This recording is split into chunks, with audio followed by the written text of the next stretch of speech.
right. එතකොට අපිට අද කතා කරන්න තියෙන chapter 7 importance of information technology for business. ඒ කියන්නේ ICT කොහොමද business වලට වැදගත් වෙන්නේ කියලා. එතකොට මේ lesson එක කරන් යන්න කලින් කියන්න ඕන මෙතනදී මම ඔයගලන්ට මේකේ අදහස පැහැදිලි කිරීමක් කරන්නේ.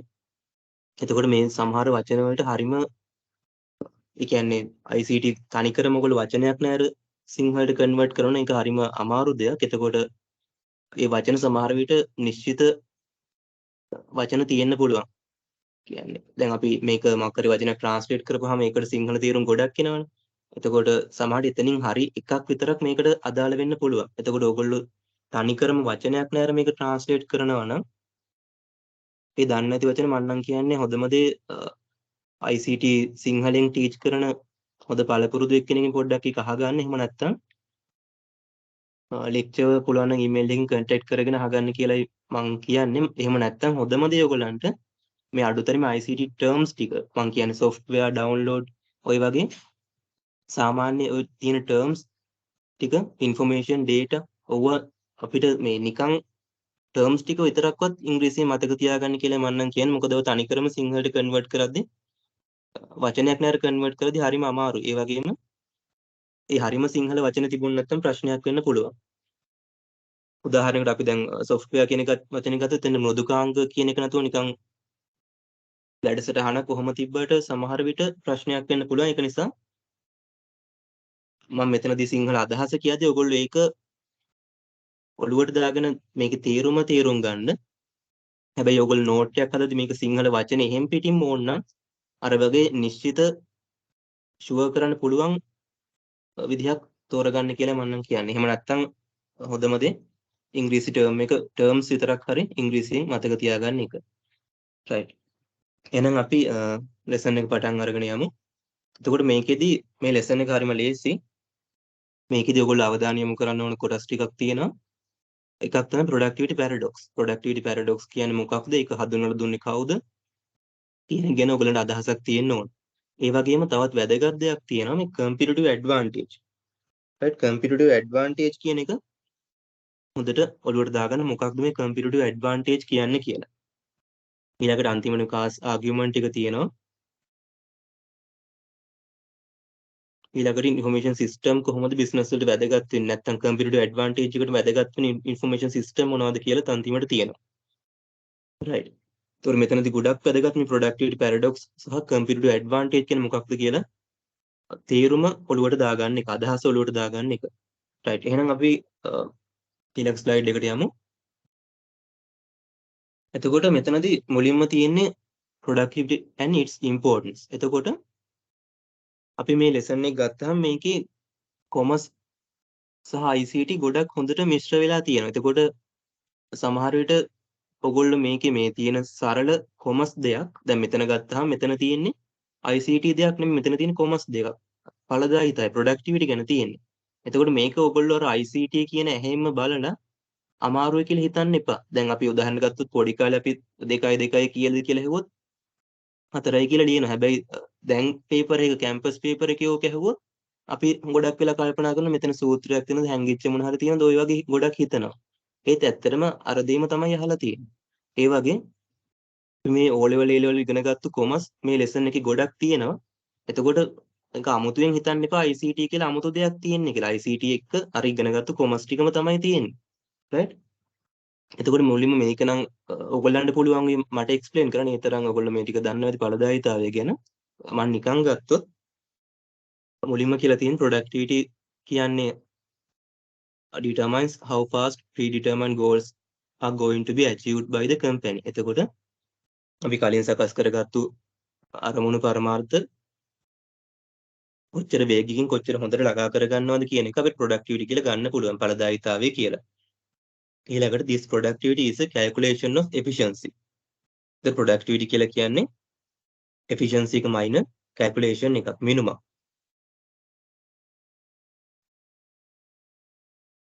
ඊළඟට people machine system or units transforming inputs into expected outcomes. එතකොට අපි දන්නවා මේ වගේ inputs දාලා ඒකෙන් හොඳ outcome එකක් ගන්නවා. එහෙම නැත්නම් අඩු inputs ප්‍රමාණයකින් වැඩි output එකක්, අඩු යෙදවුම් ප්‍රමාණයකින් වැඩි නිමැවුමක් ගන්න එක. කොමර්ස් දේවල් ICT නෙමෙයි. එතකොට efficiency a company converts input into outputs එකම දේ. Productivity is a key to company profitability and long term success. එතකොට මේ ඵලදායීතාවය ව්‍යාපාරයක ලාභදායීත්වය profitability එකට සහ දීර්ඝකාලීන සාර්ථකත්වයට ගොඩක් වැදගත් දෙයක්.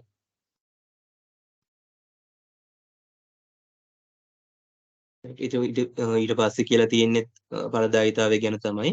If a company improves its productivity, it can generate more output from its resources. ඒත් අර දෙයම තමයි අඩු output ප්‍රමාණයක් දාලා අඩු input ප්‍රමාණයක් දාලා වැඩි output එකක් ගන්න එක. මේක මම හිතන්නේ ඔයගොල්ලෝ සූත්‍ර පවා දන්නවා ඇති මේ ඵලදායීතාවය ගන්න හැටි. මොකද හොඳම රෑන්ක් එකකින් ඇවිත් තියෙන්නේ. එතකොට ඒක 아무තෙන් විස්තර කරන්න දෙයක් නැහැ අපහු. හැබැයි අපි බලමු මේ ස්ලයිඩ් එකම ඊළඟ ස්ලයිඩ් එකේ ඇයි මේ ඵලදායීතාවය මේකට දාලා තියෙන්නේ කියලා. ඒතකොට මෙතනක් තියෙන්නේ ඔයගොල්ලෝ දන්න දෙයක්. ඵලදායීතාවයට වැදගත් වෙන සාධක ටික. මුලින්ම මෑන් පවර්, ඒ කියන්නේ සේවකයෝ වගේ. ඊළඟ ටෙක්නොලොජි. මෙතන ටෙක්නොලොජි කියලා අපි කතා කරන්නේ ICT ගැන. ඒතකොට මේ ටෙක්නොලොජි කොහොමද ඵලදායීතාවයට වැදගත් වෙන්නේ කියන එක තමයි මෙතනදී අපිට ගොඩක්ම කතා කරන්න තියෙන්නේ. ඊළඟට input materials, finance, අමුද්‍රව්‍ය, මූල්‍ය තත්ත්ව, ඊළඟට work environment, වැඩ පරිසර, කළමනාකරුවන්ගේ skills, demand එක, ඊළඟට employees knowledge and skills, සේවකයන්ගේ දැනුම කුසලතා, රජයේ නීති රීති, ඔය වගේ දේවල් ඵලදායීතාවයට ඍජුව හෝ වක්‍රාකාරව බලපෑම් ඇති කරනවා. ඒවත් කොමර්ස් දේවල්. ඊළඟට මෙන්න මෙතෙන් තමයි productivity එක කැරකිලා ඇවිත් තියෙන්නේ. ඇයි මේ lesson එකේ productivity එක දාලා තියෙන්නේ කියලා මෙන්න මෙතන productivity paradox එක නිසා තමයි අපිට මුලින්ම productivity කියන්නේ මොකක්ද කියලා අඳුර ගන්න ඕන උනේ. එතකොට මෙතනදී paradox කියන වචන නම් ඔයගලන්ට එක අලුත් වචනයක්. එතන paradox කියන වචනේ මම නිකන් සරලවම ගත්තොත් ඔයගලන් නිකන් සරලව හිතා ගන්න පුළුවන් productivity paradox කියලා කියන්නේ නැත්නම් paradox කියලා කියන්නේ productivity එක පැත්තකින් තියෙන paradox කියලා කියන්නේ එකකට එකක් වෙනස් ස්ටේට්මන්ට් දෙකක් නැත්නම් අදහස් දෙකක්. එතකොට එක අදහසක් තමයි අපි හිතන දේ, අනිත් අදහස තමයි ඇත්තටම වෙලා තියෙන දේ. එතකොට මේ එරික් බ්‍රින්ජෝල්සන් 1991 දී ආටිකල් එකක් නැත්නම් එයාගේ ප්‍රකාශයක් නිකුත් කරලා තියෙන productivity paradox of information technology කියලා. එතකොට අපි බලමු මොකක්ද මේ කියන්නේ කියලා. එතකොට මේ ආටිකල් එකේ කියලා තියෙන විදිහට this article refers to the slowdown in productivity growth in the United States in the 1970s and 80s despite rapid development in the field of information technology over the same time. Right. ඒ කියන්නේ United States වල මේ 1970 80 කාල පරිච්ඡේදෙදී productivity එකේ ඵලදායීතාවයේ යම් අඩුවීමක් දකින්න හම්බෙලා තියෙනවා. ඒ කියන්නේ වර්ධනය නොවීමක් වගේ. ඒ වගේම ICT field එකේ අර productivity එක වර්ධනය අඩු වෙච්ච කාල සීමාව තුලදීම ICT වල ලොකු වර්ධනයක් දකින්නත් හම්බෙනවා. දෙකම එකම කාල සීමාවදී. එතකොට according to Eric Brynjolfsson, productivity growth slowed down at the level of whole US economy and open within individual sectors that had invested heavily in IT. ICT කියන එක ආයේ මෑත කාලෙදී මොකද ICT කියන information and communication technology communication කැලේ පස්සේ තමයි එකතු වෙලා තියෙන්නේ. ඒකයි මෙතන IT කියලා තියෙන්නේ.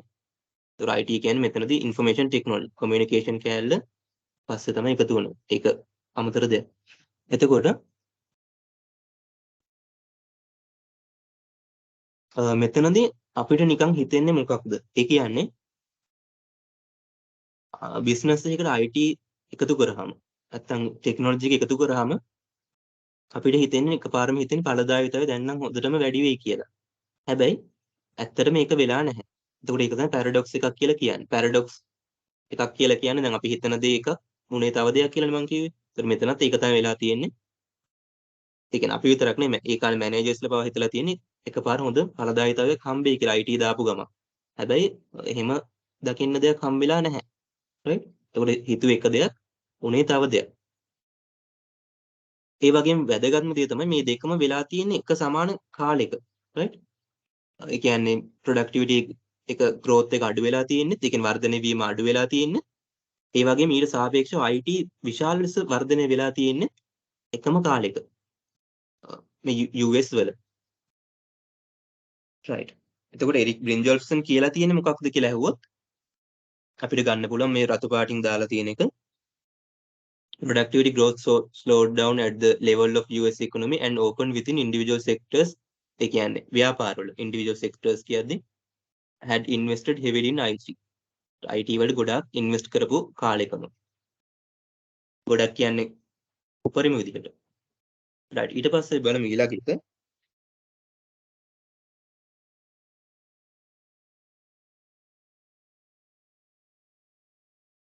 එතකොට අපිට වගේම මේක මේ CEOs ලට line managers ලට ප්‍රශ්නයක් වෙලා තියෙනවා.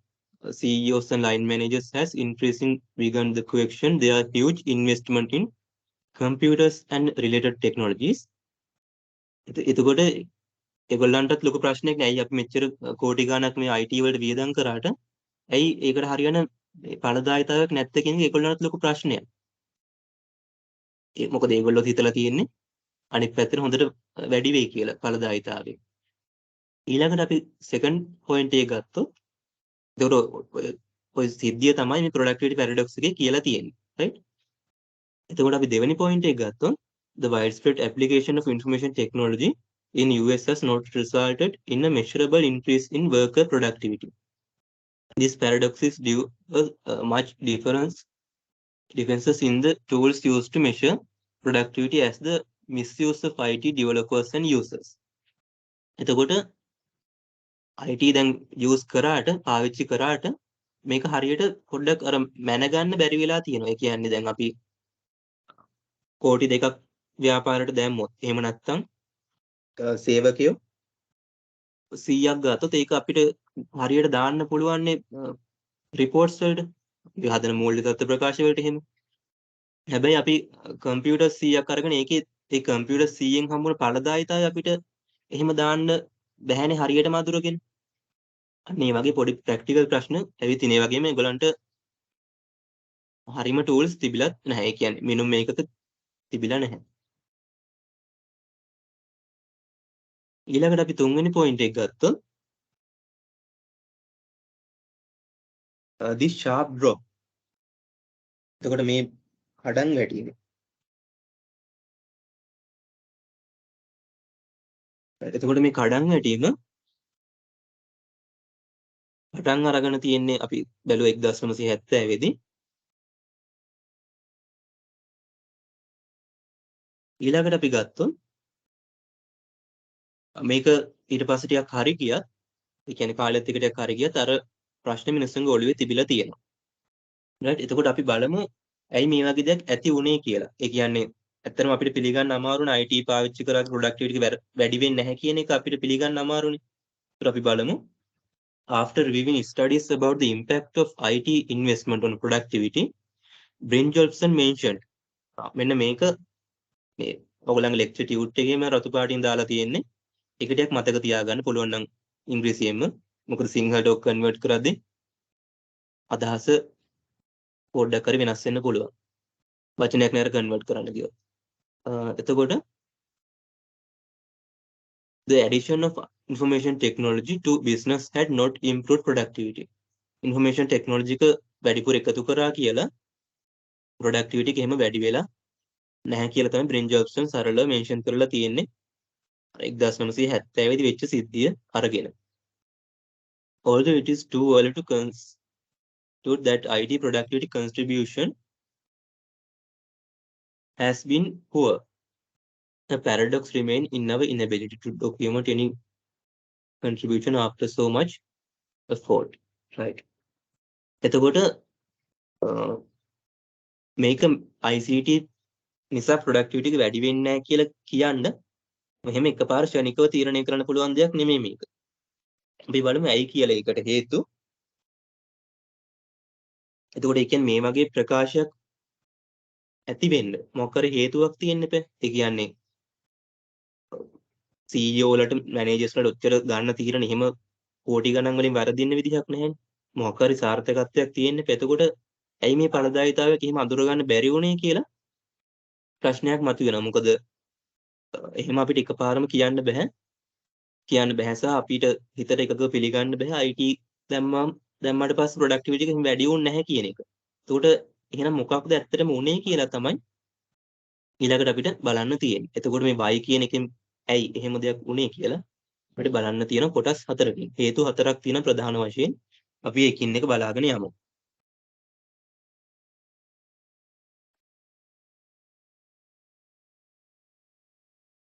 right. පළවෙනි එක තමයි measurement of output and inputs. ඒ කියන්නේ මම කලින් කිව්වා වගේ අපිට මේ IT වලදී outputs inputs හරියටම කොච්චරක් ඵලදායීතාවය රුපියල් වලින් කොච්චරක් එහෙම හම්බුණාද කියලා අපිට මයින්න බැහැනේ. ඒ වගේම සමහර දේවල් තියෙනවා IT වල මේක පැහැදිලිව අඳුර ගන්න බෑ ඉන්පුට් එකක්ද අවුට්පුට් එකක්ද කියලා. එතකොට දැන් අර වගේ ප්‍රකාශයක් ඇති වෙන්න. ඒ කියන්නේ ඵලදායීතාවය IT දැම්මා කියලා වැඩි වෙන්නේ නැහැ කියලා කියන්නේ මේ එකත් එක හේතුවක්. ඒ කියන්නේ හරියට පැහැදිලිව ඉන්පුට්ස් අවුට්පුට්ස් IT වල ටෙක්නොලොජි එක ඉන්පුට්ස් අවුට්පුට්ස් පැහැදිලිව මෙෂර් කළා නැහැ. පැහැදිලිව අඳුරගෙන නැහැ. පැහැදිලිව මැනලා නැහැ. ඒතර උදාහරණ විදිහට ගත්තොත් ATM මැෂින් එකක් බැංකුවක ATM මැෂින් එකක් ගොඩක් හොඳට බැංකුවට ලොකු ඵලදායීතාවයක් ලබා දෙන පැය 24 පුරාම. නමුත් අපිට ඒක පැහැදිලිව ඒකින් දෙන ඵලදායීතාවය නැත්තම් බැංකුවේ ක්වොලිටි එක කොච්චර ඉම්ප්‍රූව් කරනවද කියලා මෙච්චරයි කියලා ඒක අඳුර ගන්න අමාරුනේ. ඒ වගේම සමහර වෙලාවට දැන් අපි ATM මැෂින් එක ගත්තොත් සමහරට ඒකේ සල්ලි තැන්පත් කරන එක එළියට ගන්න එක දෙකම කරන වෙලාවල් තියෙනවා. එතකොට එතනත් පැහැදිලිව අඳුර ගන්න බෑ මෙතන ඉන්පුට්ස් අවුට්පුට්ස් වල ඵලදායීතාවය කොහොමද අඩු වැඩි වුනේ කියලා. සමහරට එකම කෙනා ඇවිල්ලා ඔය දෙකම කරන්න පුළුවන්. හරි. ඒතකොට ඵලදායීතාවය ගැන තමයි මෙතනදී කතා කරන්නේ. ඒක වැඩිවීම මේ ICT එක්ක පැහැදිලිව අඳුර ගන්න අමාරුයි. ඒ කියන්නේ ICT නිසා ඵලදායීතාවය කොච්චර වැඩි වුණාද කියලා අඳුර ගන්න අමාරු තත්ත්වයක් ඇවිත් තියෙනවා. එතකොට ඕක අර රිපෝට්ස් වලට ඉලක්කම් විදිහට දානකොට ඒක බලන කෙනාට පේන්නේ කිසිම ඵලදායීතාවයක් නැහැ වගේ. ඊළඟට ගත්තොත් inputs such as software or training are required to make investment in IT worthwhile. Labor input may also be overestimated. Although spending on software and training will benefit for several years, it's generally expensed in the same year that computers are purchased. Right. එතකොට අපි දැන් මොකක් හරි software එකක් නැත්නම් computers ගන්නකොට ඒක සමහරට ඒ අවුරුද්ද ඇතුලේ අපි හිතමුකෝ ඒකට කෝටියක් ගියා කියලා.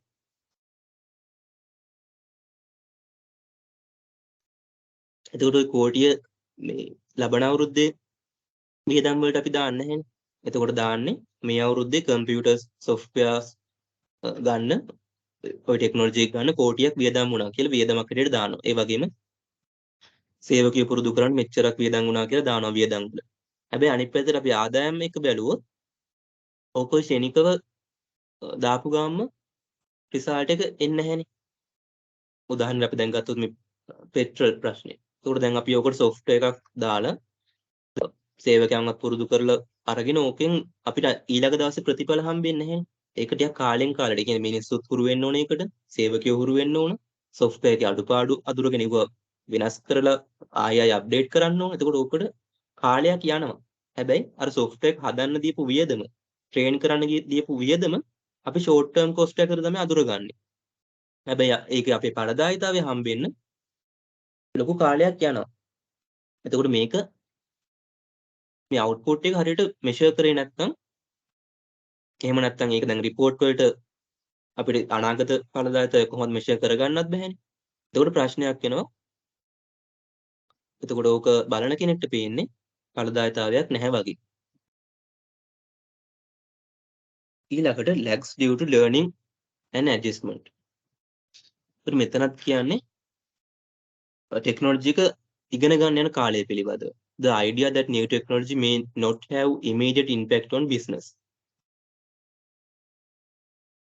ඒ කියන්නේ කලින් කියපු එකට ගොඩක් සමානයි. අලුත් ටෙක්නොලොජි එක දැම්මා කියලා ශනික නූඩල්ස් වගේ අනිත් පැත්තට මේ ප්‍රතිඵල හම්බෙන්නේ නැහැ. ඒකට ටිකින් ටික ලොකු කාලයක් යනවා. හැබැයි කාලේ පුරාවටම වර්ධනය වෙයිගෙන ටිකෙන් ටික වර්ධනය වෙලා ලොකු ඵලදායීතාවයකට අන්තිමට යනවා. ඒකට අවුරුදු 10ක් වුණත් ගත වෙන්න පුළුවන්. එතකොට මේක පැහැදිලිව අඳුර ගන්න ඕන. ඒ කියන්නේ මේක ඉගෙන ගන්න ඇඩ්ජස්ට්මන්ට් කියන්නේ අප්ඩේට් කරලා මේක හරියටම සමාගමේ කොටසක් විදියට සමාගමත් එක්කම බද්ධ වුණු කොටසක් විදියට සමාගමේ කියන්නේ gedara වගේ කියලා අපි කියන්නේ. ඒ වගේ හොඳටම මේක අඳුර ගන්න තත්ත්වයටපත් වෙන්න ටික කාලයක් යනවා. ඒ කියන්නේ බෙනිෆිට්ස් හම්බෙන්න ටික කාලයක් යනවා ඉන්වෙස්ට්මන්ට් එකේ. එතකොට දැන් ඔය ප්‍රොඩක්ටිවිටි පැරඩොක්ස් එක අපි ගත්තාම මේක පොඩි කාල සීමාවකන තිබුණේ. හැබැයි සමහරට මේ සමාගම් වලට ඒ කාල සීමාවෙන් පස්සේ සමහරට අද වෙනකන් වුණත් අර ඒ දවස්වල දාපු ටෙක්නොලොජි එකෙන් ප්‍රතිඵල හම්බ වෙනවා ඇති. රයිට්. හැබැයි ඒගොල්ලෝ අර පොඩි කාල සීමාව අල්ලලා තමයි අර වගේ ප්‍රකාශයක් කරේ ICT දැම්මට ඵලදායීතාවය වැඩි වෙන්නේ නැහැ කියලා. ඊළඟට මේ ප්‍රොෆිට් ගත්තාම ඒතකොට ප්‍රොෆිට් එකත් අපිට පැහැදිලිව අඳුර ගන්න අමාරු ICT නිසා කොච්චර ප්‍රොෆිට් එක වැඩි වුණාද කියලා. ඒතකොට මෙතන ගත්තොත් රිසර්ච් උදාහරණයක් තියෙන රිසර්ච් right ඒ රිසර්ච් ගත්තාම අපි හිතමුකෝ අපි රිසර්ච් එකක් කරා කියලා ලංකාවේ මිනිස්සු කැමතිම රස මොකක්ද කියලා. සමහරට ඒක වැනිලා, චොක්ලට් ඔහොම මොකක් රසක් අපි තෝරගත්තා කියමුකෝ. ඒකට ඒකෙන් අපි ඒ රිසර්ච් එක ආශ්‍රය කරගෙන ගොඩක් ප්‍රොඩක්ට් අපිට හදන්න පුළුවන්. ඒකට ඒකෙන් විශාල විදිහට බෙදලා ගියේ ප්‍රොෆිට් අපිට හම්බ වෙන්න පුළුවන්. හැබැයි ඒ රිසර්ච් එකට ගිය වියදමෙන් කොච්චර ප්‍රොෆිට් එකක් හම්බ වුණාද නැත්නම් ඒ කියන්නේ ඒක පැහැදිලි අවුට්පුට් එකක් නැහැනේ. ඒක ගොඩක් බෙදලා ගිය දෙයක්. right දැන් අපි ප්‍රොඩක්ට් එකක ලාභය ගත්තාම එතනින් මේ ලාභේ කොච්චරක් මේ රිසර්ච් එක නිසා හම්බුණාද කියලා එහෙම වෙන් කරලා අඳුර ගන්න බැහැ ලාභෙන් කොච්චර කොටසක් රිසර්ච් එක නිසා හම්බුණාද කියලා. ඒක ඔක්කොම එකට එකතු වෙලා බෙදලා ගිහිල්ලා තියෙන්නේ. එතකොට අනිත් පැත්තට ගත්තාම මේක නේ එකපාර එහෙම බලද්දි කිසිම අවුට්පුට් එකක් nothing added to total output එකට මොකුත් ඇඩ් වෙලා නැහැ වගේ. හැබැයි විශාල ඵලදායීතාවයක් මේ රිසර්ච් නිසා ඇති වෙලා තියෙනවා. ඒ වගේම අපි දෙවෙනි උදාහරණය ගත්තොත් a demand supply weather and other condition affect price can be very profitable privately even without increasing total output. ඒ කියන්නේ අපේ total output එක පැහැදිලිව මේ වැඩි නොවුනට ඒ කියන්නේ අපි ගත්තොත් දැන් demand supply දේවල් අඳුර ගැනීම ඒ වගේම අනිත් condition ඒ වගේම කාලගුණික තත්ත්ව ඔය වගේ දේවල් අඳුරගත්ගෙන අපිට ප්‍රොෆිට් වැඩි කරගත්තට ඒ අඳුර ගැනීම තුල ඒ නිසා කිසිම අවුට්පුට් එකක් හම්බෙලා නැහැ නේද? ඒක ප්‍රොඩක්ට් එක තුලින් ඇවිත් තියෙන්නේ. ඒතකොට ප්‍රොෆිට් වලදීත් අපිට මේ ICT නිසා ඵලදායීතාවය වැඩි වීම පැහැදිලිව අඳුර ගන්න බැරි වෙන්න පුළුවන්. ඊළඟට අපි ගත්තොත් mismanagement of information and technology. ඒ කියන්නේ මේ තොරතුරු හරියට කළමනාකරණය නොකිරීම නිසා ඵලදායීතාවය අඩු වෙන්න බලපාලා තියෙනවා. ඒ කියන්නේ මේ තොරතුරු වලට ඉන්වෙස්ට් කරාට මේ වගේ හරියට තීරණ ගත්තේ නැත්තම් ඒ වගේ මේ තීරණ ගන්න පාවිච්චි කරන පද්ධති කල්පැනපු කාර්යක්ෂම නැති පද්ධති නම් අන්න එතකොට මේ තොරතුරු වලින් හරි ප්‍රයෝජනයක් ගන්න බැරි වෙනවා. හරි ඩිසිෂන් එකක් ගන්න බැරි වෙනවා. එතකොට මිස්මැනේජ්මන්ට් එකක්. ඉන්ෆර්මේෂන් ටෙක්නොලොජි එක මිස්මැනේජ්මන්ට් එකක් වෙලා තියෙනවා. ඒතර මේ ඔක්කොම නිසා ඵලදායීතාවය ICT නිසා ඵලදායීතාවය වැඩි නොවුණා කියලා තමයි අන්තිමට කියලා තියෙන්නේ. මේ වගේ ප්‍රැක්ටිකල් ප්‍රශ්න නිසා. right. එතකොට ඔයගොල්ලෝ පොඩ්ඩක් ඔළුවේ තියාගන්න එරික් බ්ලින්ජොල්සන් කිව්වේ මොකක්ද කියන එක. right. ඒක තමයි වැදගත්ම. එයා කිව්වේ මොකක්ද? එතකොට ඒ වුණාට එහෙම වෙන්න හේතු හතරක් තිබේ. හේතු හතර ඔළුවේ තියාගන්න.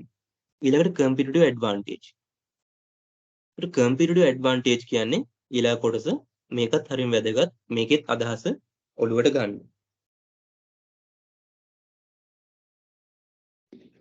එතකොට මෙතනදී අපි අදහස ඔලුවට දාගමු. සරලවම වචන දෙකකින් මතක තියාගන්න පුළුවන්. do better වඩාත් හොඳට. right? computer advantage කියන එකේ අදහස සරලව ඔලුවේ තියාගන්න පුළුවන්. do better වඩාත් හොඳට කිරීම. එතකොට අපි ගත්තොත් අපි දැකලා තියෙන එකම ශාස්ත්‍රයේ සමාගම් තියෙනවා අනිත්‍යයට වඩා හොඳට perform කරන ලාභ ලබන අනිත්‍යයට වඩා හොඳට වැඩ කරන සමාගම් තියෙනවා. අපි මෙතන නැති එකක් ගත්තොත් දැන් ෆෝන් වල Apple වගේ ගත්තාම අනිත් සමාගම් වලට සාපේක්ෂව එකම ශාස්ත්‍රය තුල ගොඩක් ඉහළ මට්ටමක ඉන්නවනේ. ඒ කියන්නේ අනිත්‍යයට වඩා හොඳින් හැමෝම කරන දේ අනිත්‍යයට වඩා හොඳින් කරනවා. do better තරකරුවන්ට තරකාරීත්ව වාසිය තරකරුන් අතර අනිත්‍යයට වඩා හොඳින් දෙයක් කරලා ලබා ගැනීමක් කියලා ගන්න පුළුවන් අපිට. එතකොට මේකෙදි මේගොල්ලන්ට පුළුවන් ක්‍රම දෙකකට මේක කරන්න. එක්ක අනිත්‍ය ළඟ තරකරුවන් ළඟ නැති resources පාවිච්චි කරන්න පුළුවන් special resources. එහෙම නැත්නම් මෙයාලට පුළුවන් අනිත්‍ය පාවිච්චි කරන දේවල්ම වඩාත් හොඳින් පාවිච්චි කරන්න. right.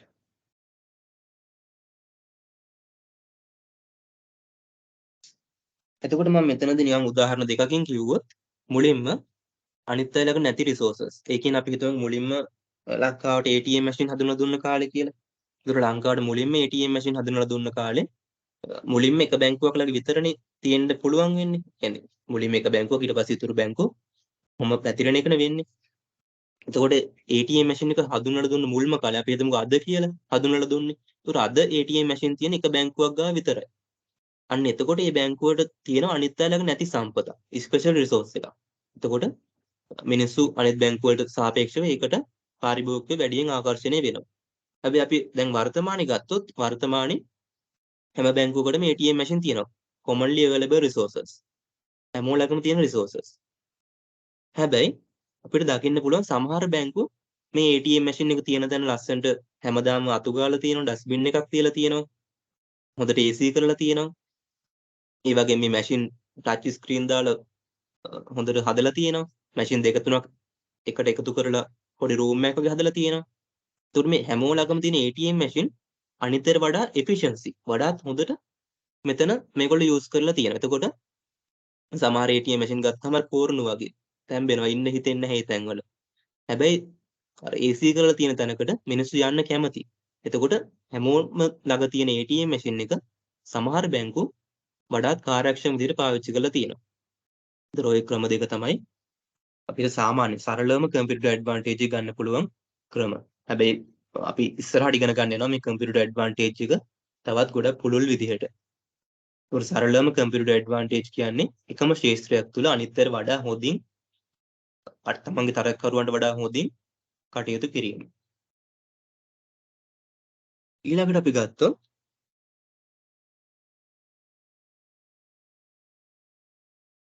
a competitive advantage is an attribute that enables company to perform better than its competitors. එතකොට මේක මේ computer advantage එක තුලින් company එකකට සමාගමකට පුළුවන් තමන්ගේ තරකරුවන්ට වඩා හොඳින් කටයුතු කරන්න. ඒතකොට තමන් තරකරුවන්ට වඩා හොඳින් කටයුතු කරනවා කියන්නේ ලාභෙත් ඒ විදිහටම වැඩි වෙනවා. එතකොට අපිට ප්‍රශ්න කිහිපයක් මතුවෙනවා.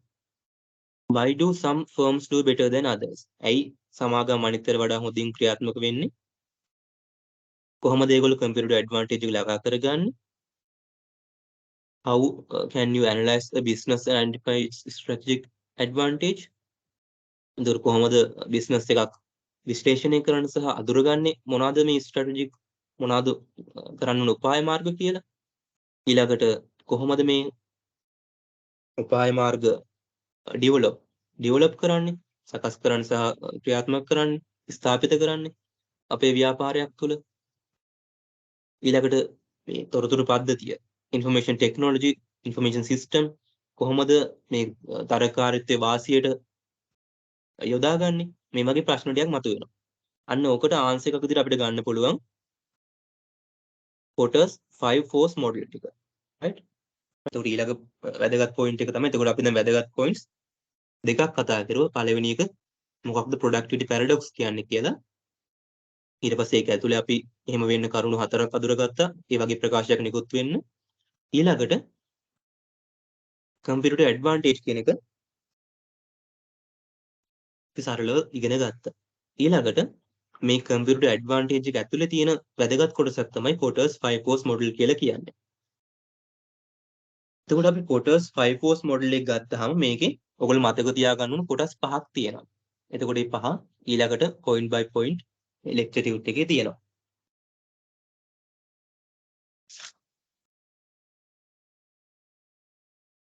එතකොට මේ කොටස් වලට අවධානය දුන්නාම අපිට කම්පියුටර් ඇඩ්වාන්ටේජ් එක ලබා කරගන්න පුළුවන් කියලා තමයි Potter කියන්නේ. right.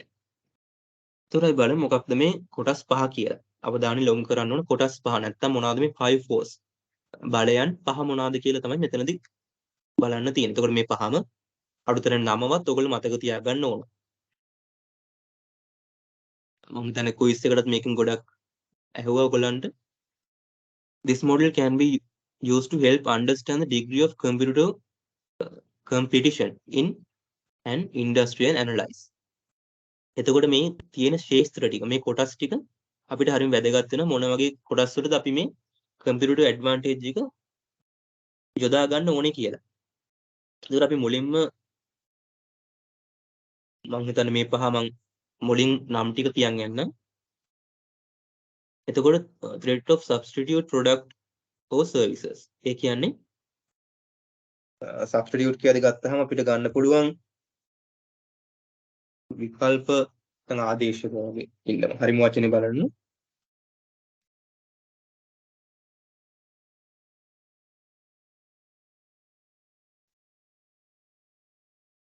ඔව් ආදේශයක් කියලා අපිට ගන්න පුළුවන්. right? ආදේශක. එතකොට ඒ මොනවද කියලා අපි ඉස්සරහට බලමු. ඊළඟට bargaining power of suppliers. ඒ කියන්නේ suppliersලා කේවල් කිරීමේ හැකියාව. ඊළඟට customers ලා කේවල් කිරීමේ හැකියාව. ඊළඟට barriers to entry. ඇතුල් වෙන්න තියෙන බාධා. ඊළඟට rivalry among existing competitors. දැනටමත් ඉන්න තරගකරුවන්ගෙන් ඇතිවන බලපෑමක්. තරගකාරීත්ව ප්‍රතිරෝධයක් ගන්න පුළුවන්. මම ඒකයි කිව්වේ මුලින්ම හරිම සිංහල වචනේ. ඔයගොල්ලෝ ගන්නව නම් තනිකරම කන්වර්ට් කරලා ඒක පොඩ්ඩක් හරියටම ස්ථීර තැනකින් හොයලා ගන්න. මොකද මම IT ඉගෙනගෙන තියෙන්නේ ඉංග්‍රීසියෙන් විතරයි. එතකොට මම ඔයගලන්ට සරල පැහැදිලි කිරීමක් තමයි කරන්නේ. අදහස තේරුම් ගැනීම ගොඩක් වැදගත්. එහෙම නැත්නම් හොඳම දේ ඒ ටර්ම්ස් ටික විතරක් හරි ඉංග්‍රීසියෙන් මතක තියාගන්න. ඒ කියන්නේ මේ දැන් මේක මේ රතු පාටින් තියෙන පොඩි කොටස තියෙන්නේ. අඩුතර මේ කොටස විතරක් හරි ඉංග්‍රීසියෙන් මතක තියාගන්න. right. ඊළඟට දැන් අපි ඒ කොටස් එකින් එක බැලුවොත් threat of substitute products or services. එතකොට මේක නම් මේක කොමස් දෙයක්. මෙතනක් තියෙන්නේ ආදේශක භාණ්ඩ. එතකොට අපි ආදේශක භාණ්ඩ කියලා කියන්නේ එකම නිෂ්පාදිතය නෙමෙයි. ආදේශකයක් තමයි මෙතනද කියන්නේ. එතකොට උදාහරණයකට ගත්තොත් පත්තර වෙනුවට අපිට පුළුවන් ෆෝන් එකෙන් නිවුස් ඇප් එකක් දාගන්න. right. එතකොට පත්තර වෙනුවට ආදේශකයක්. කරන්නේ එකම දේ තොරතුරු ලබා දීම. හැබැයි එකම නිෂ්පාදිතය නෙමෙයි ආදේශකයක්. ඔය වගේ ගන්න පුළුවන්. මම හිතන ඔයගලන්ට ඕන තරම් උදාහරණ මේකට ගන්න පුළුවන් කොමර්ස් දැනුමෙන්. ඊළඟට internet has made people අන්න දැන් මෙතන තමයි කොහොමද මේ ටෙක්නොලොජි එක මෙතන සම්බන්ධ වෙන්නේ කියලා තියෙන්නේ. internet has made people more aware of substitute products, driving down industry profit in those industries in which substitute occurs. right. එතකොට ඉන්ටර්නෙට් එක තියෙන නිසා මිනිස්සුන්ට ගොඩක් මේ විකල්ප ආදේශක භාණ්ඩ ගැන දැනගන්න පුළුවන්. එතකොට ඉස්සර නම් මිනිස්සු මේ ආදේශක භාණ්ඩ ගැන ඉච්චර දැනුවත්භාවයක් තිබුණේ නැහැ. ඒ කියන්නේ ටීවී එකේ ඇඩ් එකක් ගියොත් නැත්නම් පත්තරයේ දැන්වීමක් ගියොත් තමයි දැනගන්නේ. එහෙම නැත්නම් කඩේට ගියාම මුදලාලි කිව්වොත් තමයි දැනගන්නේ. හැබැයි අද කාලේ ගත්තාම එහෙම නැහැ. අද කාලේ අපිට බලෙන් වගේ දැන්වීම් පෙන්වනවා. සමාජ මාධ්‍ය කියන්නේ Facebook වගේ ගියොත් ඇඩ්වර්ටයිස්මන්ට් ඕන තරම් අපිට දකින්න පුළුවන් විකල්ප ආදේශක ගැන. එකම දෙයට තියෙන ආදේශයක් ගැන. ඒකට ඒක නිසා මිනිස්සු දැන් හොඳ දැනුවත්භාවයක් තියෙනවා මේ ආදේශක භාණ්ඩ ගැන. අන්න එතකොට සමාගම් වල ප්‍රොෆිට් බෙදී යාමක් ඇති වෙනවා. එතකොට අපි ආදේශක භාණ්ඩ වලට වඩා හොඳින් ක්‍රියාත්මක වෙන්න ඕන. ඒ කියන්නේ තරගකාරීත්වයේ වාසිය ආදේශික භාණ්ඩ වලට වඩා හොඳින් පාවිච්චි කරන්න ඕන. ඊළඟට bargaining power of suppliers. suppliers ලගෙන් තියෙන සැපයුම් කරුවන්ගෙන් තියෙන කේවල් කිරීමේ හැකියාව.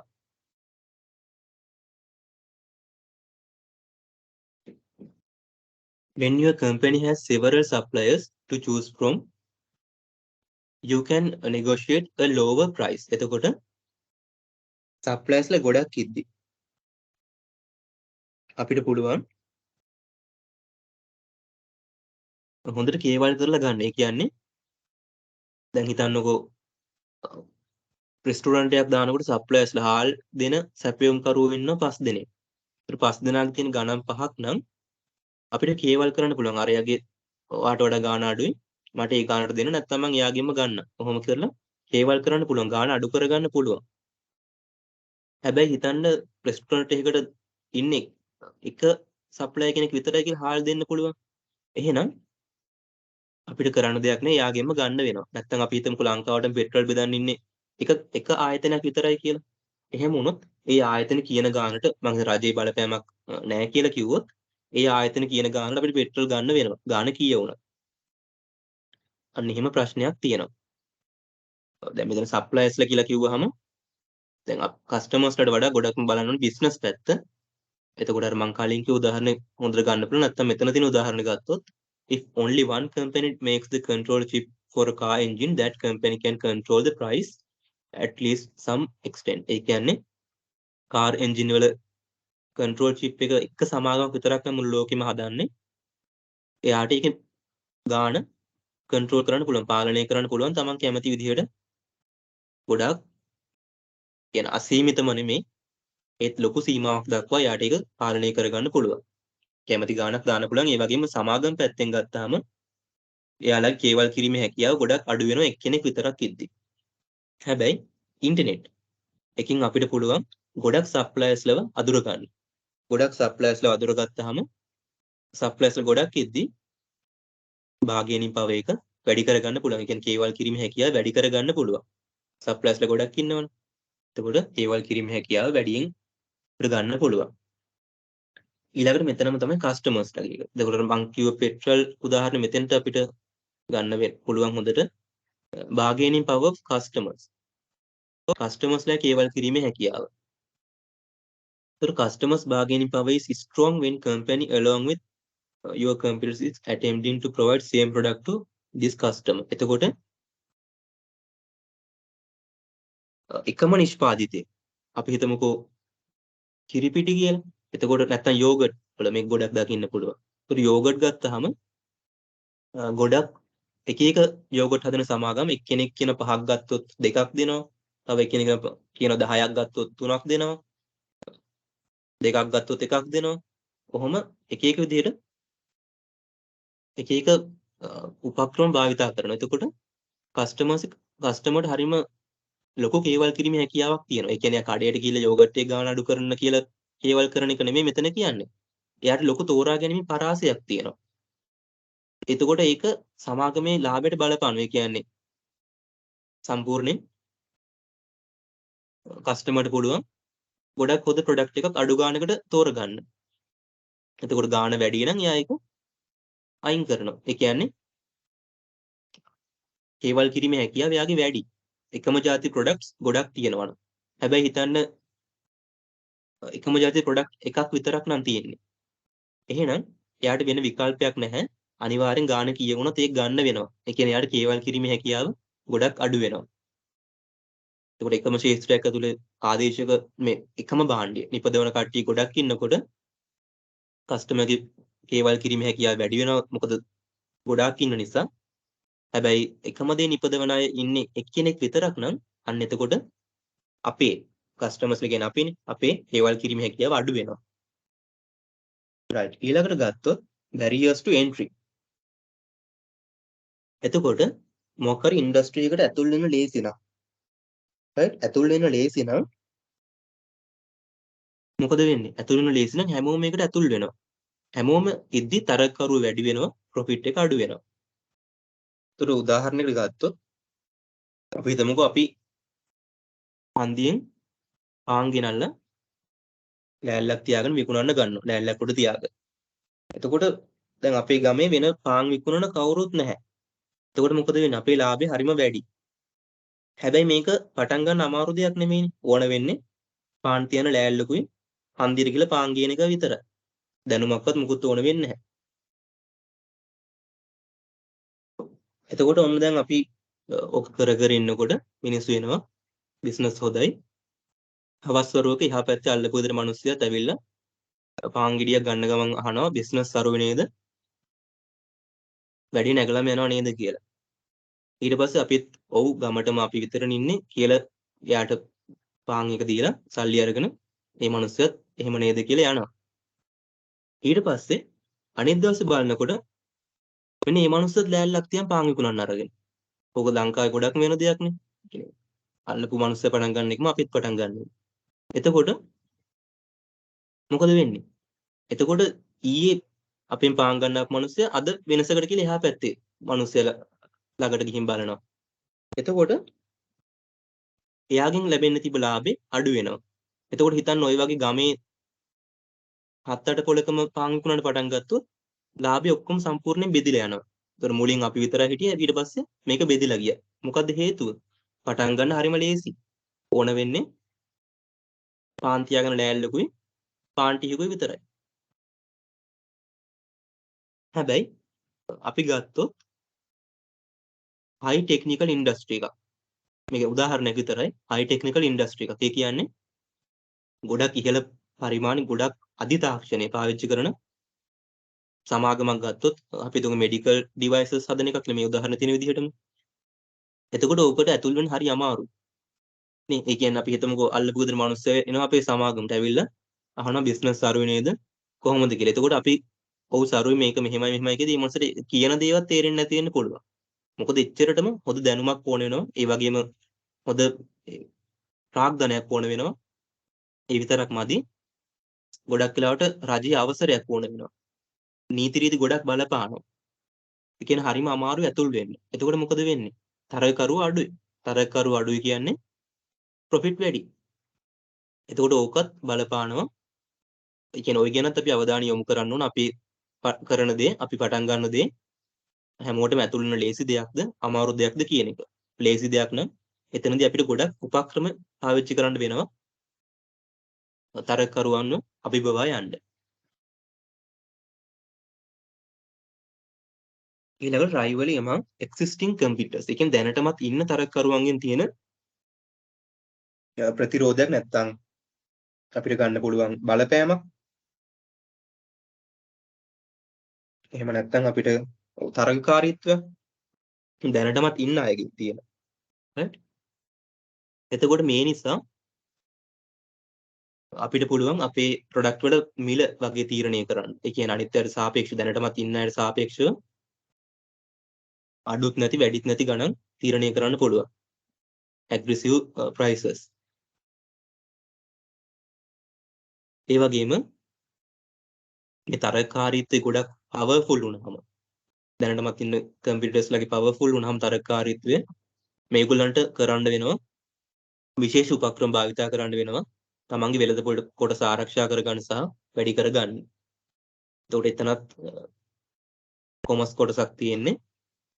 ඉතින් දැනටමත් ඉන්න තරගකරුවන්ගෙන් තියෙන බලපෑමත් ගැනත් අපිට අවධානය යොමු කරන්න වෙනවා මේ කම්පියුටර් ඇඩ්වාන්ටේජ් එක ළඟා කර ගන්නකොට. right. එතකොට ওই කොටස් පහ ගැන අපි හොඳට අවධානය යොමු කරොත් අපිට අඳුර ගන්න පුළුවන් මොන කොටස් වලටද අපි අවධානය දෙන්න ඕනි කියලා කම්පියුටර් ඇඩ්වාන්ටේජ් එක ළඟා කර ගන්න. හැබැයි ප්‍රශ්නයක් තියෙනවා. Although the Porter model is very helpful for identifying competitive forces and suggestions generic strategies, it is not very specific. It is not very specific about what exactly to do.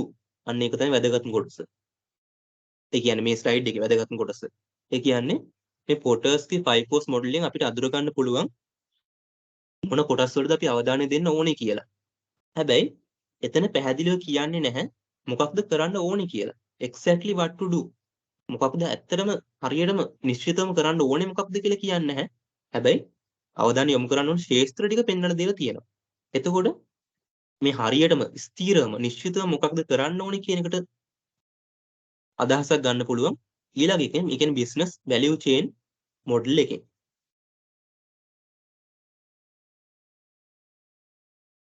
ඒතර value chain model එක ගත්තාම මෙතන ගොඩක් නිශ්චිත දේවල් කියලා තියෙනවා. මේ දේවල් කරොත් අපිට කම්පියුටර් ඇඩ්වාන්ටේජ් එක ලබා කරගන්න පුළුවන් කියලා. highlight specific activities.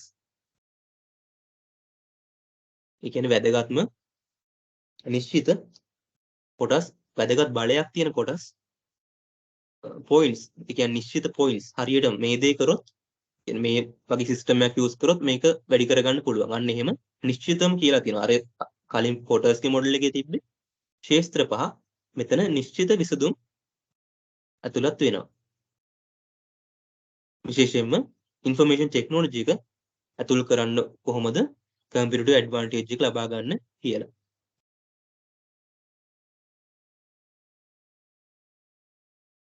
right. එතකොට මෙතනදී මේ value chain model එකේ activities වර්ග දෙකක් තියෙනවා. එකක් තමයි primary activities අනිත් එක support activities.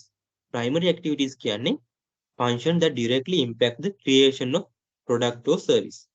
ඒ කියන්නේ direct impact එකක්.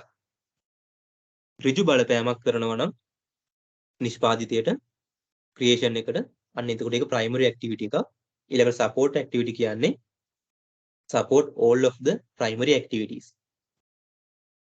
ඒ කියන්නේ primary activities ඔක්කොම පොදුවේ support එකක් දෙනවා නම් ඒක primary ඒක support activity එක. නිෂ්පාදිත ඍජුවම direct දායක වෙනවා නම් බලපෑමක් ඇති කරනවා නම් ඒක primary activity එකක්. right. මම මේ slide එකට මේක කතා කරලා එන්නම්. එතකොට මෙතනදී ගත්තාම value chain model එක. එතකොට මෙතන primary activities පහක් තියෙනවා. එතකොට මේ පහ ගත්තාම සමහරව මේ පහ උදාහරණයක් විදියට අහලා තිබුණා inbound logistics කියන්නේ මොකක්ද කියලා. එතකොට inbound logistics කියන්නේ මොකක්ද කියන එක IT දෙයක් නෙමෙයි. inbound logistics කියන්නේ කොමර්ස් වල අපි ඉගෙන ගත්ත දෙයක් නේ. එතකොට අමුතුවෙන් හිතන්න එපා මේ IT කියලා අමුතු දෙයක් තියනවා කියලා. logistics inbound logistics කියන්නේ අපි අර අමුද්‍රව්‍ය ව්‍යාපාර දක්වා ගේන ක්‍රියාවලියනේ. එතකොට ඒක අපි ඉගෙනගෙන තියෙන IT කියලා වෙන අමුතු මොකුත් නෙමෙයි තියෙන්නේ. ඒ දෙයම තමයි මෙතනත් තියෙන්නේ. right. ඊළඟට operation කියලා ගත්තාම operation කියන්නේ මෙතනදී convert the raw material into final product or service. අපි කොහොමද අමුද්‍රව්‍ය නිමිද්‍රව්‍ය බවට පරිවර්තනය කරන ක්‍රියාවලිය. ඊළඟට outbound logistics කියලා ගත්තාම product එක ව්‍යාපාරයෙන් එළියට දාලා customer දක්වා යන ක්‍රියාවලිය. ඊළඟට sales marketing කියලා ගත්තාම අපි කොහොමද මේක මාකට් කරන්නේ? ඒ වගේම කොහොමද පාරිභෝගිකයා පොළඹවන්නේ? මේ දේ මිලදී ගන්න. කොමර්ස් දේවල් මෙතන තියෙන්නේ. ඊළඟට සර්විස් කියන්නේ මෙතනදී කියන්නේ after the product has been purchased to maintain and enhance the product's value. ඒ කියන්නේ මේ නිෂ්පාදිත විකුණුවාට පස්සේ තියෙන සර්විස් එක ගැන.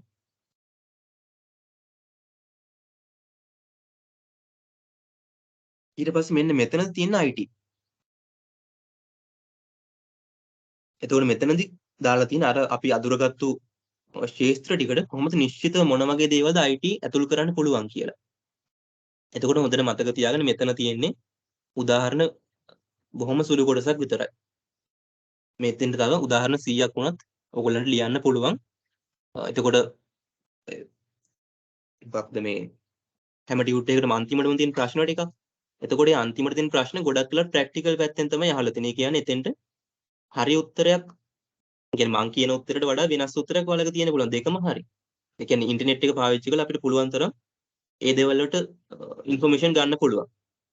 ඒ කියන්නේ ඒක සමහර ටියුට් එකේ නැති වෙන්න පුළුවන්. ඒකෝල IT කියන දේ කාටවත් කියන්න බෑ මං IT වල ඔක්කොම දන්නවා කියලා. ඒතර මේ විනාඩියේ මුළු ලෝකෙ පුරාම තැන් තැන් වල එක එක අලුත් IT දේවල් හොයා ගන්නවා. ඒතකොට මේ දේවල් මං මේ වෙලාවේ දන්නේ නැහැ. right? ඒ කියන්නේ ලෝකෙ කිසිම කෙනෙක්ට කියන්න බෑ මං IT වල හැම දෙයක්ම දන්නවා කියලා. හැබැයි දැන් ලෝය කෙනෙක් කිව්ව එක මං ලංකාවේ නීතිය ගැන දන්නවා කියලා. එහෙම නැත්නම් මොකක්ද මේ ඉන්ජිනේර කෙනෙක් කිව්ව හැකින් මම මැත්ස් වල තියෙන ගණිත ක්‍රම ටික ඔක්කොම වගේ දන්නවා කියලා. හැබැයි දැන් IT ගත්තාම එහෙම කාටවත් කියන්න බෑ මං IT වල මේ ලෝකෙ තියෙන හැම දෙයක්ම දන්නවා කියලා. කියන හැමෝම දාන්නේ නිශ්චිත ප්‍රමාණයක් විතරයි.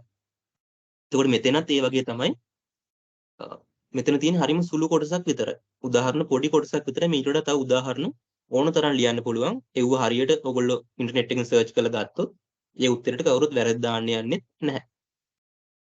කියන එක්සෑම් එකේදී උනත්. හැබැයි හරියට හොයාගන්න ඕන. එතකොට මෙතනදී සිස්ටම් ගැන කතා කරලා තියෙනවා. ඒ කියන්නේ නිශ්චිතවම ගන්න පුළුවන් සිස්ටම්ස් ටික. එතකොට අපිට මේ ඉන්බවුන්ඩ් ලොජිස්ටික් ප්‍රොසෙස් එක කාර්යක්ෂම කරගන්න අපිට පුළුවන් සප්ලයි චේන් මැනේජ්මන්ට් සිස්ටම් එකක් පාවිච්චි කරන්න. right? ඊට පස්සේ අපිට පුළුවන් allow the suppliers to manage their own inventory. ඒ කියන්නේ මේ supply chain management එක හරහා suppliers වලට පුළුවන් එයාලගේ inventory එක එයාලටම manage කරගන්න.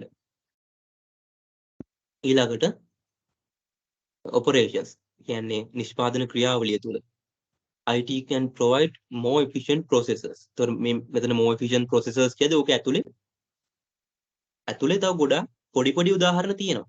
ඒ ඔක්කොම මෙතෙන්ට ගන්න පුළුවන්. IT වලින් කොහොමද efficiency එක වැඩි කරන එක practical පැත්ත. ඊළඟට increase innovations. ඒ කියන්නේ අලුත් දේවල් නිෂ්පාදනය කිරීම හරහා කියන්නේ අලුත් machine හරහා උදාහරණ රොබෝල වගේ මේ දේවල් හරහා අපිට පුළුවන් මේ process එක හොඳට කාර්යක්ෂම කරගන්න. ඊළඟට outbound logistics. ඒ කියන්නේ නිෂ්පාදිත ව්‍යාපාරයෙන් එළියට යන තැන ඉඳන්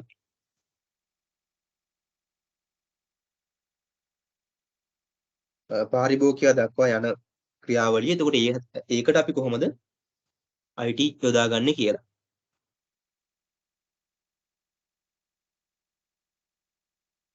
right? එතකොට එතෙන්ට අපිට ගන්න පුළුවන් real time inventory checks.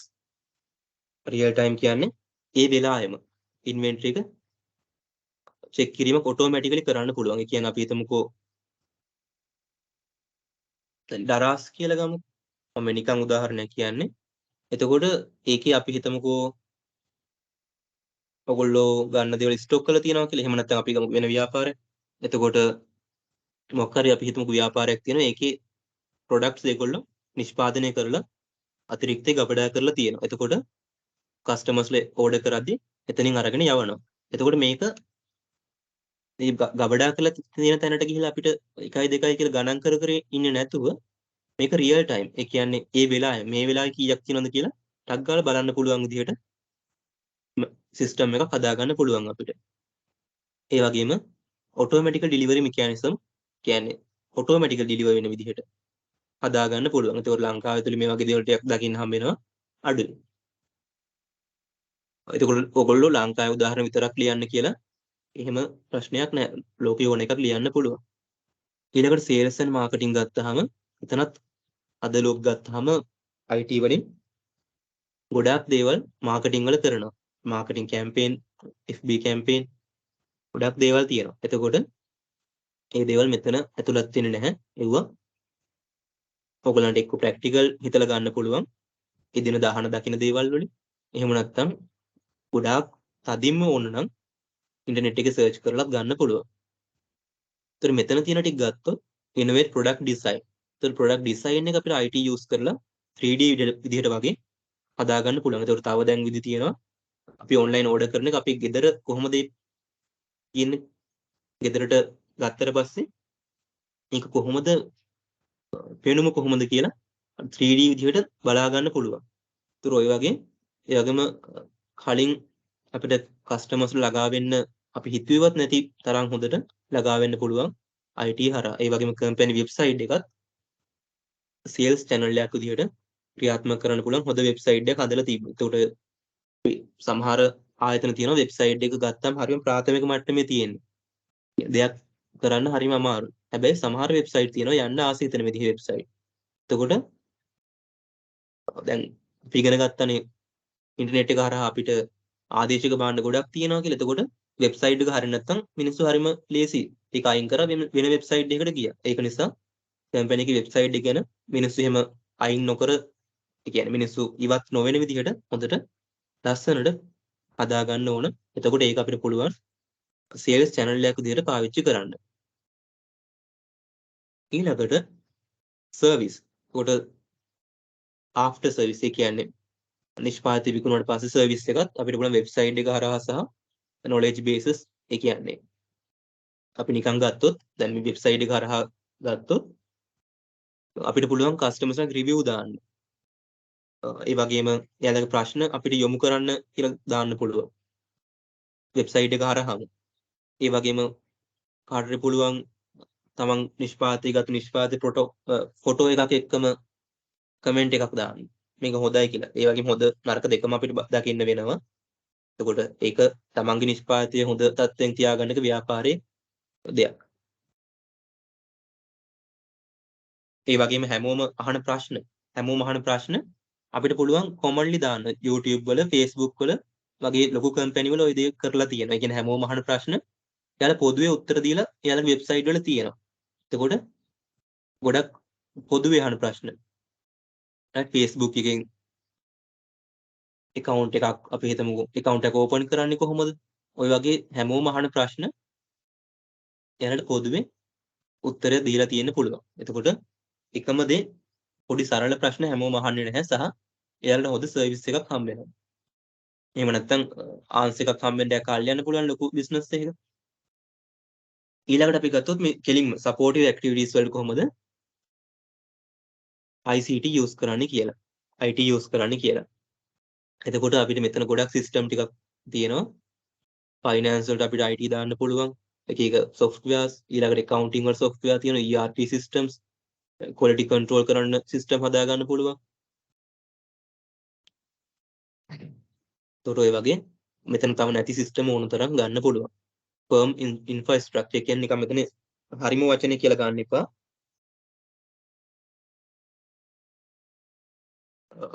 විනාඩියක් ඉන්න.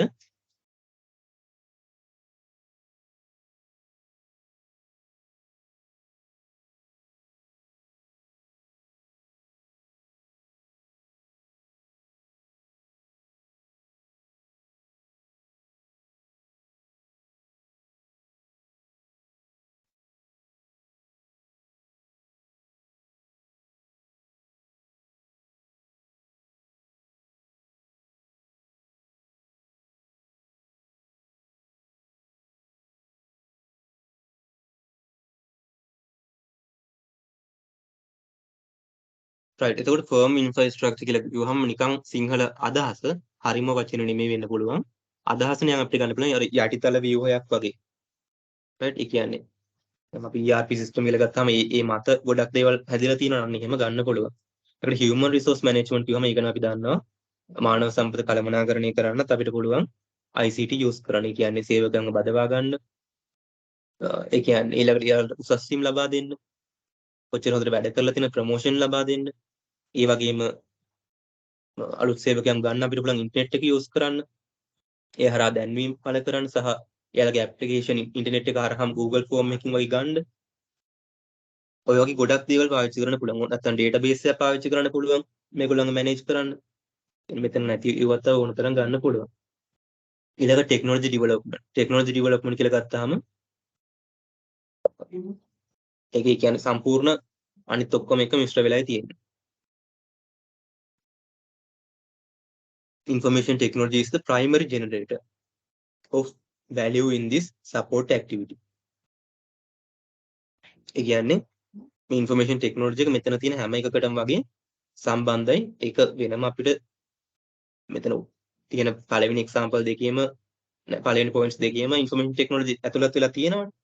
අන්න ඒ නිසා technology development කියලා ගත්තාම මෙතනදී information technology එකයි ටෙක්නොලොජි වැඩියෙන් කතා කරන ටෙක්නොලොජි ඩෙවලොප්මන්ට් එකේදී හැබැයි අනිත් තැන් වලත් මේක මිශ්‍ර වෙලායි තියෙන්නේ. right එතකොට මෙතනදී අපිට ඕන තරම් උදාහරණ මෙතෙන්ට ගන්න පුළුවන්. කෙලින්ම ටෙක්නොලොජි තියෙන නිසා provide innovations අලුත් නව නිර්මාණ හඳුන්වලා දෙන්න පුළුවන්. අලුත් රොබෝල වගේ. ඒක රොබෝල කියද්දී අත් කකුල් තියෙන රොබෝල විතරක් නෙමෙයි. සමහරට ඒ කියන්නේ එක එක හැඩවලට අදාළ දේ කරන්න රොබෝල හදා ගන්න පුළුවන්. ඊළඟට අන්තිම එක procurement. එතකොට procurement කියන එක ගත්තාම අපිට ගන්න පුළුවන් business to business e-commerce. එහෙම නැත්නම් සිංහල වචනේ ගත්තොත් සිංහල වචනේ කියන්නේ සිංහල තේරුම ගත්තොත්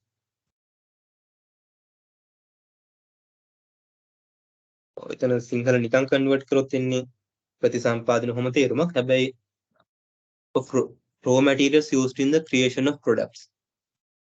Right?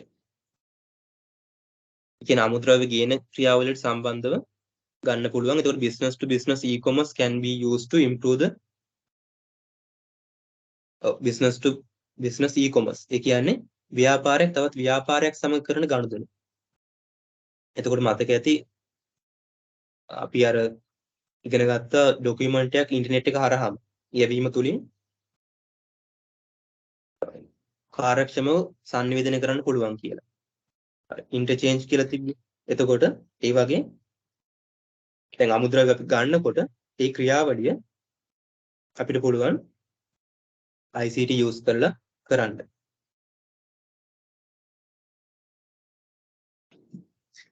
ඊළඟට මෙතන වෙනකන් අපි කතා කරලා තියෙනවා සිස්ටම් දෙකක් ගැන. සිස්ටම් නේ මොඩල්ස් දෙකක් ගැන. එකක් තමයි වැලියු චේන් මොඩල්. අනිත් එක 5 force මොඩල්. ඒ වැලියු චේන් මොඩල් එකේදී අපි ඩිස්ක්‍රයිබ් කරා මුලින්ම 5 force මොඩල් එක ගමු. ඒක ඩිස්ක්‍රයිබ් කරා මොන ශේෂ්ත්‍රවලද අවධානය යොමු කරන්න ඕනේ කියලා. ඊළඟට වැලියු චේන් මොඩල් එකේදී ඉගෙන ගත්තා නිශ්චිතව මොකක්ද කරන්න ඕනේ කියලා. එතකොට මේ දෙකේම ෆයිනල් පර්පස් එක වෙන්නේ obtaining competitive advantage. competitive advantage ළඟා කර ගැනීම තමයි අවසාන ප්‍රතිඵලය වෙන්නේ. ඊළඟට obtaining competitive advantage. competitive advantage ළඟා කරගන්න අපිට පුළුවන් සරලම කොටස් දෙකක් ගැන අවධානය යොමු කරන්න. cost advantage කියන්නේ වියදම් කළමනාකරණය කිරීම ගැන. differentiation advantage. ඒ කියන්නේ අනිත්‍යයට වඩා කොහොමද සුවිශේෂීව නිශ්චිත නෙමෙයි සුවිශේෂී විශේෂ දෙයක් කරන්න කියන එක. එතකොට ඔයවට අපිට පුළුවන් ইনফরমේෂන් ටෙක්නොලොජි එක ඇඩ් කරගන්න. ඒ කියන්නේ සරලම අදහස. right? මේක දැන් අපි පුළුල් විදිහට කලින් කතා කරුවානේ.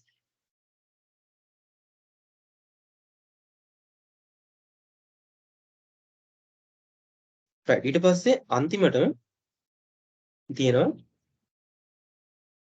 තව රිසර්ච් ආටිකල් එකක් පාස්ගේ IT doesn't matter. ඒ කියන්නේ IT වැඩක් නැහැ කියලා වගේ නිකන් මේ එකපාර බලපුවම පේන්නේ. හැබැයි එයා ඊට වඩා ගොඩක් පුළුල් දෙයක් තමයි කියලා තියෙන්නේ. ඒ කියන්නේ මෙයා කියලා තියෙන IT වැඩක් නැහැ කියන එක නෙමෙයි මෙතන අදහස් කරලා තියෙන්නේ. මෙතනදී මේ අදහස් කරලා තියෙන්නේ information technology does not provide a competitive advantage to companies in a strategic manner. එතකොට IT can be used to supplement and improve strategy implementation but it is not the foundation of competitive advantage. ඒ කියන්නේ දැන් මෙතන අපි සමස්ත තේරුම ගත්තොත් information technology කියලා කියන්නේ ඵලදායීතාවයේ අත්විවරම වගේ නෙමෙයි. ඒකත් එක සාධකයක්. ඒ වගේම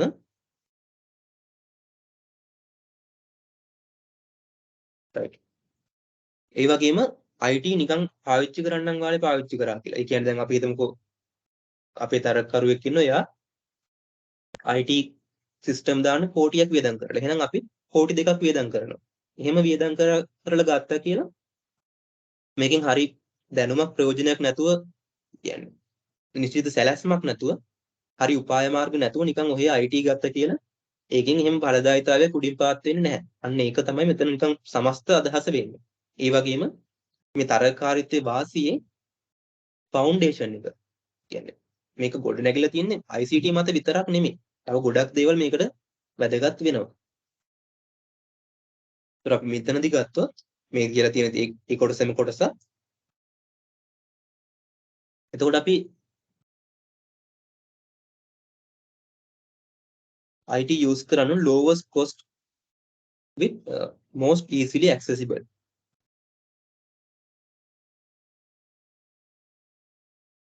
ඒ කියන්නේ අඩුම වියදමකින් හැමෝටම ලේසියෙන් ළඟා වෙන්න පුළුවන් විදිහට අපි IT use කරොත් අපිට product කම්පියුටර් ඇඩ්වාන්ටේජ් එක ළඟා කරගන්න පුළුවන්.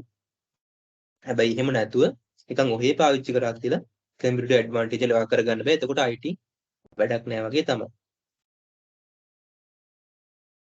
ඊළඟට කාස්ගේ IT goal එක වෙලා තියෙන්නේ provide the best service with minimal downtime. ඒ කියන්නේ අඩුම කාලෙකින් වඩාත් හොඳම සේවාවක් ලබා දීම. එතකොට දැන් මෙතන තේරුම තියෙන IT වැඩක් නැහැ කියන එක නෙමෙයි. IT හරියට යොදා ගන්න ඕන කියන එක. දැන් මෙතන දැන් මේ පාඩම පුරාවටම කවුරුත් කියලා නැහැ IT යූස් කරන්න එපා. ඒක වැඩක් නැති දෙයක් කියලා කවුරුත් කියලා නැහැ. එයාලා කියලා තියෙන දේ ඒකට ගැඹුරු අර්ථයක් තියෙන දෙයක්. පිටින් බලද්දි මෙහෙම තිබ්බට. ඒක හොඳට ඔළුවට දාගන්න කවුරුත් කියලා නැහැ. IT වැඩක් නැති දෙයක් කියලා කවුරුත් කියලා නැහැ. IT වැඩක් තියෙන විදිහට පාවිච්චි කරන්න කොහොමද කියන එක තමයි වැදගත් වෙන්නේ. ඊළඟට using information check systems for computer advantage. ඒතකොට මේ computer advantage එක ගන්නම හදපු system වලට අපි කියනවා strategic information system කියලා. ඒක විශේෂයෙන්ම හදලා තියෙන computer advantage එක ළඟා කර ගන්න. එතකොට strategic information system කියන්නේ පොදුවේ කියන නම. ඒක ඇතුලේ තව system උදාහරණ ගන්න පුළුවන්. ඒක අපි ඊළඟ slide එකේ තියෙනවා.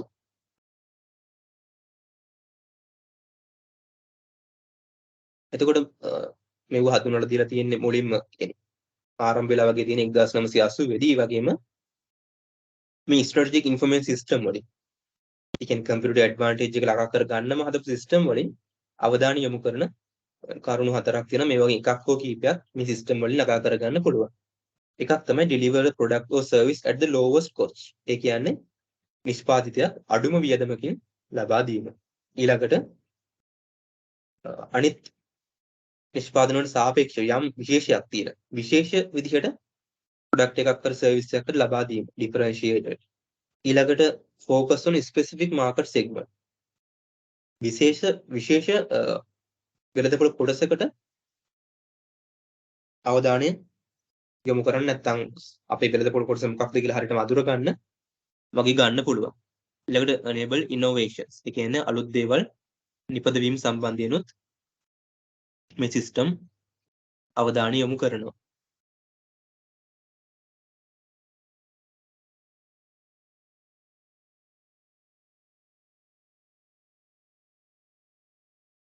right.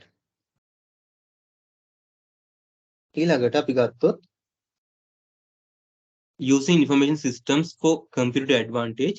එතකොට මම කිව්ව අර strategic information system වලට උදාහරණ තියෙනවා කියන. එතකොට ඒ උදාහරණ විදිහට මේ නම් හතර මතක තියාගන්න පුළුවන් ඔයගොල්ලන්ට. business process management system, electronic data interchange, ඊළඟට collaborative systems, decision support systems. එතකොට ඔය උදාහරණ විදිහට මතක තියාගන්න පුළුවන් strategic information system වලට. ඊළඟට investing in IT for computer advantage. එතකොට lesson එකේම summary එකක් වගේ. According to Brinjolson and McAfee, their study confirmed that IT can play a role in computer advantage if deployed wisely. අන්න ඒක තමයි සම්පූර්ණයෙන් දැන් අද lesson එකේ හරය වගේ නිකන්. ඒ කියන්නේ මේගොල්ලෝ මෙයා කියලා තියෙන IT වැඩක් නැහැ කියන එක නෙමෙයි. IT ගොඩක් හොඳට පාවිච්චි කරන්න පුළුවන්. හැබැයි ඒක ඔළුවෙන් හිතලා පාවිච්චි කරොත්. එහෙම නැතු කරන්නම් වාලේ කරා කියලා IT වලින් ප්‍රයෝජනයක් ගන්න හම්බෙන්නේ නැහැ. Information system can be used for competitive advantage, but they must used strategically. උපාය මාර්ගිකව හොඳට හිතලා හොඳ plan එකක් එක්ක IT use කරන්න ඕන. එහෙම නැතුව නිකම්ම අනිත් කෙනත් කම්පියුටර් 100ක් ගත්ත මාත් කම්පැනි එකට කම්පියුටර් 100ක් දානවා.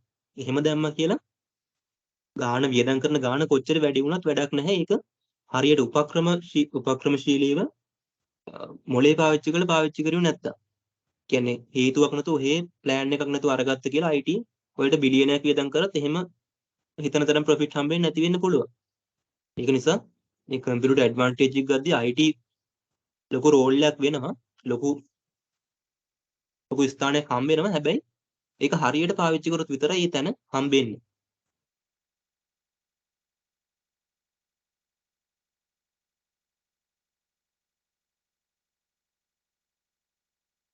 right.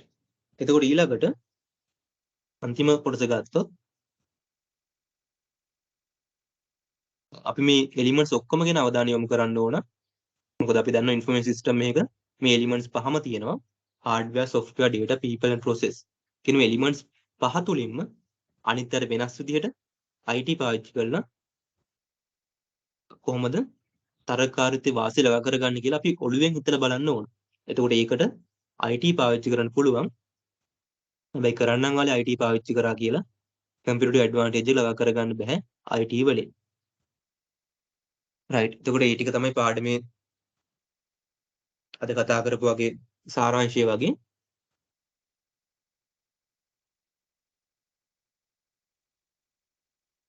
රයිට්. එතකොට මම අර එක ස්ලයිඩ් එකක් මගේ ඇරිලා වගේ ආවා. මේක. එතකොට මම මේක එක්ස්ප්ලেইন කරන්න කියලා කරන්න බැරි වුණානේ.